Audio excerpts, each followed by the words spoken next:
नमस्कार। कहानी विद जगत किशोर बरथवाल में आप सभी का स्वागत है। आज मैं पहुंचा हूं तपोसी किंगर के यहाँ। तपोसी किंग, अब आप कहेंगे तपोसी किंगर कौन है? तपोसी किंगर वो है जो अभी अभी सेलिब्रिटी बनी है।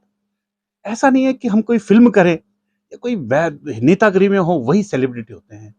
सेलिब्रिटी वो भी होता है जो अपनी मेहनत के बल पर, जो अपनी ईमानदारी के बल पर और जो अपने आत्मविश्वास के बल पर दुनिया का दिल जीत देता है। और दुनिया का दिल जीतने के लिए कुछ बड़ा करना पड़ता है। तपोसी ने भी बहुत बड़ा काम किया है। तपोसी ने पौड़ी में, ध्यान रखिएगा, पौड़ी में रहकर पता नहीं किन सुविधाओं को दरकिनार करते हुए, किस माहौल में अपने को अलग रखते हुए वो मुकाम हासिल किया ना कि वो सेलिब्रिटी बन गई। उसने हाई स्कूल में 98.2%, 98.4% इतने अंक हासिल किए हैं। 2 सब्जेक्ट ऐसे हैं जिसमें उसने 100 में से 100 अंक हासिल किए हैं। तो सेलिब्रिटी हुई ना। आइए बात करते हैं तपोसी किंगर से, और मेरे साथ हैं उनके पापा सुमित किंगर जी। किंगर परिवार को आप सबकी ओर से बहुत बहुत बधाइयां हैं। तपोसी, बहुत बहुत बधाई। Thank you. तपोसी, इतनी बड़ी तुमने विजय हासिल की है, किस किस को बधाई देना चाहोगी? सबसे पहले तो मेरे पेरेंट्स को कि उन्होंने इतनी मेहनत करी मेरे ऊपर, फिर मेरे टीचर्स और मेरे प्रिंसिपल जो स्कूल के हैं, उनकी जो इन्होंने सपोर्ट करा था वो भी बहुत ज़रूरी था मेरे इतने कामयाबी के लिए। और आखिरी में जैसे मुझे कभी कोई डाउट होता था और मुझे स्कूल में कहीं समझ नहीं आता, तो एक मुझे ऑनलाइन टीचर्स मिले थे, 3 टीचर्स थे वो, नेक्स्ट टॉपर्स की टीचर्स हैं। उनकी वजह से भी मुझे इतना सपोर्ट मिला, उन्होंने इतनी मुझे मोटिवेशन दी कि मुझे लगा कि हाँ, मैं कर सकती हूँ। तपोसी ने अपने अध्यापकों, अपने माता पिता को और उन लोगों ने जिन्होंने उसको सहयोग किया, वो हो सकता है कि यहाँ पर न रहे हों, लेकिन कहीं ना कहीं थे, जो जिन्होंने उसकी मदद करी, उन सबको धन्यवाद कहा है। तुम्हारे विद्यालय का नाम क्या है? मेरे विद्यालय का नाम Bhagat Ram new modern school है। Bhagat Ram new modern school. ये नाम बार बार आजकल पौड़ी में सुर्खियों में है। ये वो विद्यालय है जिसने इस शहर में उस रिक्तता को भरा है जब हम कहते हैं कि यहाँ पर कोई अच्छा विद्यालय नहीं है। मैं गारंटी देता हूं, जो मेट्रो सिटीज के अंदर जो विद्यालय है ना, उनसे भी बेहतर विद्यालय पौड़ी के अंदर है। तपोसी, क्या थी रणनीति तुम्हारी एग्जाम को पास करने की? पहले मैं बोलूंगा, क्या थी रणनीति तुम्हारी? रणनीति तो नहीं बोलूँगी, पर बस मैंने ये सोच रखा था कि करना है, तो मैं शुरू से थोड़ा करके आखिरी में मेरा हो ही गया था।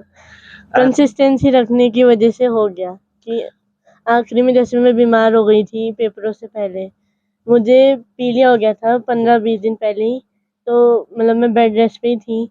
अगर मैं पहले से नहीं पढ़ रही होती तो अभी इतने अंक नहीं आ रखे होते हैं। ओह, कितनी बड़ी बात बोली है कि मुझे पीलिया हो गया था और बिस्तर में रही। वो तो अच्छा हुआ कि तपोसी ने पहले से ही पूरी तैयारी थी। तपोसी, तुम्हें लगता था कि तुम इतने अंक हासिल कर पाओगे जितने तुमने हासिल किए हैं? 98.4 लगता था क्या?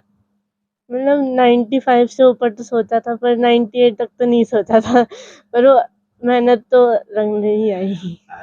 तपोसी, जब तुम पेपर दे के आती थी तब तुम्हें पता था कि तुम्हारी इतनी इतनी मार्क्स आने वाली हैं, या जब रिजल्ट नजदीक आया उस समय क्या चल रहा था मन के अंदर? जब मैंने पेपर दिए तब मुझे पेपर देख के पता चल जाता था कि हाँ, मुझे आता है। तो इसलिए मुझे बाद में कोई चिंता नहीं हुई कि रिज़ल्ट तो आना ही होता है, कि हम उसे रोक तो सकते नहीं। तो मैंने सोचा था कि जब आएगा तो देखा जाएगा, क्यों चिंता लेनी है। तो शांति से मैंने उसे मतलब हैंडल कर लिया था बिना चिंता के। कितने घंटे पढ़ती थी? मतलब मिनिमम 6 घंटे तो हो ही जाते थे स्कूल को हटा के। और जैसे पेपर पास आए तो घंटे और बढ़ते गए। तो जैसे मुझे टाइम मिलता था तो मैं पढ़ लेती थी। जैसे मुझे टाइम मिलता था पढ़, घर के काम में भी हाथ बटाती है या केवल पढ़ना ही काम था? या ऐसा था कि घर में कुछ और भी कुछ करना पड़ता था? नहीं, कभी-कभी मैं घर में भी काम करती, जैसे सफाई हो गई या मम्मी की मदद कर दी। ज़्यादातर तो नहीं, पर कभी-कभी जब टाइम मुझे मिलता था तो मैं करती थी। कितने विषय ऐसे हैं जिसमें तुमने 100 में से 100 अंक हासिल किए हैं? 2 विषय हैं जैसे कि साइंस और कंप्यूटर। कभी कभी ना हमारे ना पसीना आ जाता है जब आजकल के बच्चे 100 में से 100 बोलते हैं। कल्पना कीजिए आप, हम लोग तब पास होने के लिए तड़पते थे कि 33 नंबर आ जाए, हे भगवान। आज बच्चे 100 में से 100। ये बताइए कि हो क्या रहा है? मतलब अगर 100 में से ये भी अगर बात होती कि 100 से ऊपर भी नंबर दी जा सकते हैं तो मुझे लगता है ये लोग वहां भी क्रॉस कर जाते हैं। खैर, पौड़ी के बच्चे हैं भाई। आप लोग कहते हैं बाहर के, मैं कहता हूं मेरी पौड़ी के बच्चे हैं। इन बच्चों ने, आप लोग इस पौड़ी पे इल्जाम लगाते हैं कि पौड़ी में शिक्षा नहीं, हम इसलिए चले गए। मैं कहता हूं पौड़ी में बेहतरीन शिक्षा है। हमारी इस पौड़ी के बच्चे, तब उसी तरीके के बच्चे 100-100 नंबर लेके आ रहे हैं। आपका बच्चा, देखते रहिए, आप पौड़ी छोड़ के गए थे ना, आप कल्पना कीजिए, आप थोड़ा देखिए तो सही, आपके बच्चे कितने अंक लेके आए हैं। हमारे बच्चे, पौड़ी के बच्चे 100 में से 100 अंक भी लेके आते हैं। तपोसी, तुम्हें क्या क्या अच्छा लगता है? पढ़ना ही अच्छा लगता है, इसके अलावा भी कुछ और अच्छा लगता है? पढ़ने के अलावा मैं ड्राइंग मुझे बहुत पसंद है और मुझे टीटी खेलना ही बहुत पसंद है। तपोसी, तुम्हें कभी लगा कि लोग पौड़ी को छोड़ के गए, तुम्हारे पापा पौड़ी में ही हैं, तुमने कभी सवाल नहीं किया पापा से कि हम भी चलते हैं यहाँ से, वहाँ बहुत अच्छा है, लोग, सब लोग देहरादून की या अन्य शहरों की तारीफ करते हैं, नहीं लगा कभी? मेरे हिसाब से तो जो ये पलायन हो रहा है वो बिल्कुल सही नहीं है।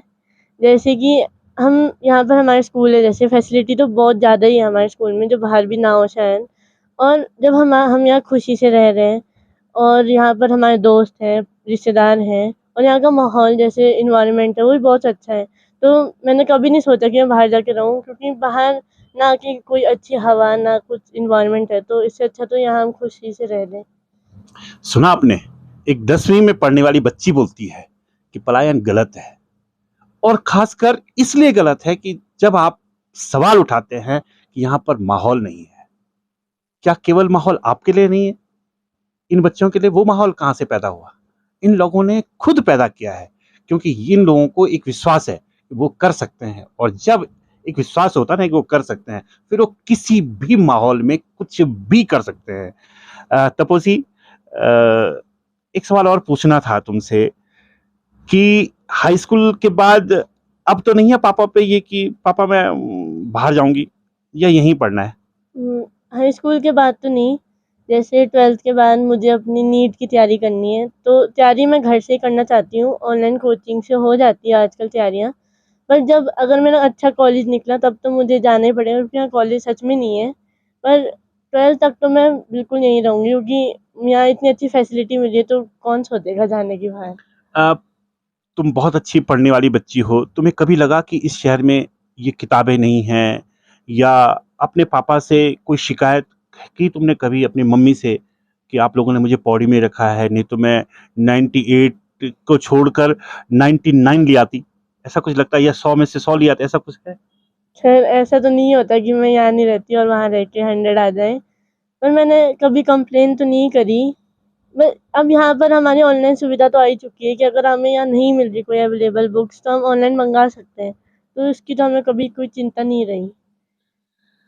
कोई चिंता नहीं रही, और आप बिना बात के चिंतित हैं कि पौड़ी में कुछ नहीं हो सकता है। आप देखिए ना, आपके बच्चे ने क्या किया, हमारे बच्चों ने तो ये किया, मैंने तो बताया आपको, हमारे बच्चों ने कुछ किया है। मेरे साथ सुमित जी हैं। सुमित जी, कैसा लगता है बच्चे की इस जो कामयाबी है, क्या समझ, क्या क्या कहते हैं? माँ बापों के लिए तो बहुत गौरवान्वित है कि बच्ची ने इतना टॉप करा है, पौड़ी में रह करके वो भी।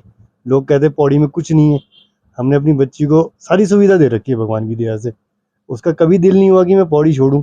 हाँ, आगे कभी शादी वादी होगी तब की बात और है, लेकिन ये हमारे साथ ही है और बहुत प्राउड है हमारे को। सुमित भाई, आपके लगभग मित्र यहाँ से जा चुके हैं। जी, जी। आपको नहीं लगता कि यार मैं भी अपने परिवार को लेके यहाँ से निकल जाता तो और बढ़िया मेरी बच्ची को शिक्षा मिलती? ऐसा कोई आता है मन के अंदर, कोई भाव? नहीं, मन में नहीं आया, क्योंकि मेरी मिसेज भी देहरादून से आ रखी है पौड़ी। लोग देहरादून जाने की सोचते हैं, वो कहती पौड़ी जैसी जगह मैंने नहीं देखी आज तक, और हमारा तो जन्म ही पौड़ी का है, तो हमें तो पौड़ी में बहुत वो बड़ा अच्छा लगता है। हमारा विचार नहीं है पौड़ी यार इससे छोड़ने का। ऊपर वाला चाहेगा तो और बात है, लेकिन हमने तो यही जीवन जीना है पूरा पौड़ी में। हमने यही जीवन जीना है, हमने यही जन्म लिया है। इस धरती पर दुख भी आएंगे, सुख भी आएंगे, लड़ेंगे जरूर, लेकिन अपने घर में लड़ेंगे, और इस लड़ाई को विजय के रूप में जरूर बदलेंगे। यही हमारे बच्चे तपोसी जैसे बच्चे पौड़ी में विजय पताका फहरा रहे हैं। तो तपोसी ने पौड़ी में रहकर पौड़ी शहर को टॉप किया है। आप सबकी ओर से पुनः किंगर परिवार को और तपोसी किंगर को बहुत बहुत बहुत बहुत बधाइयां। मेरा ये कहानी कैसी लगी आपको, कृपया लाइक, कमेंट और शेयर कीजिएगा और साथ ही साथ मेरे इस चैनल को सब्सक्राइब करना न भूलिएगा। बहुत बहुत नमस्कार।